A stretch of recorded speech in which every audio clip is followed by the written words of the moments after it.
Kalau dipikir-pikir, inovasi digital itu nggak selalu membawa dampak baik ya. Memang banyak hal yang jadi lebih mudah dan cepat. Tapi ada juga efek samping yang muncul. Contohnya, ada media sosial. Awalnya kan itu dibuat untuk memudahkan komunikasi nih. Tapi sekarang malah sering bikin orang kejebak dalam lingkungan yang isinya pendapat yang sama terus. Sehingga akibatnya orang jadi kurang terbuka dan mudah terjadi konflik. Jadi kalau menurut Kiki, teknologi itu netral, baik atau buruknya tergantung cara kita menggunakannya. Pendapat kamu benar. Dalam teori juga ada dua pandangan. Teknologi bisa mendorong perubahan, tapi manusia tetap punya peran besar dalam menentukan arah penggunaannya. Selain itu, ada konsep creative destruction, yaitu inovasi tidak hanya menciptakan hal baru, tapi juga menghancurkan yang lama. Jadi setiap kemajuan selalu diikuti dengan konsekuensi. Karena itu, yang penting bukan hanya inovasinya, tapi juga bagaimana kita mengelolanya secara bijak. Kalau di Indonesia ya, yang paling kerasa menurut aku itu sektor perdagangan.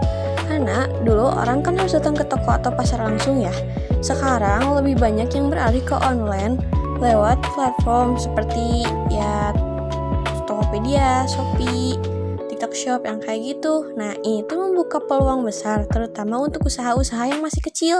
Tapi di sisi lain, toko fisik yang nggak bisa beradaptasi jadi tertinggal. Tuh, dan hal yang sama terjadi di transportasi. Kehadiran Gojek membuat layanan jadi lebih praktis dan efisien.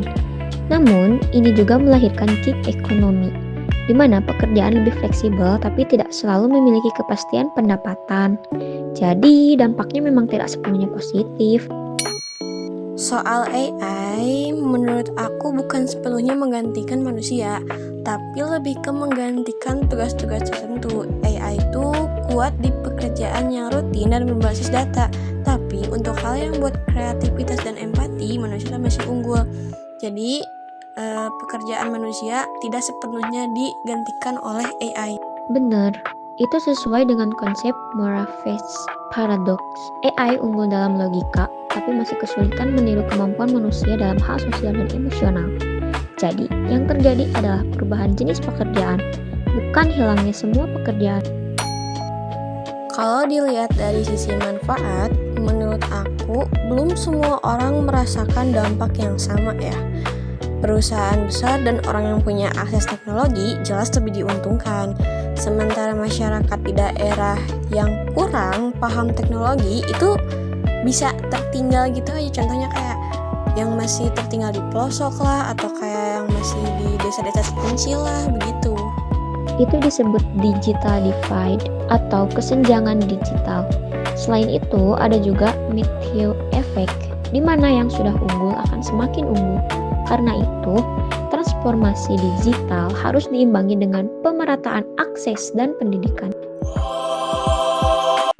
Kalau aku simpulin, transformasi digital dan disrupsi itu memang membawa perubahan yang besar.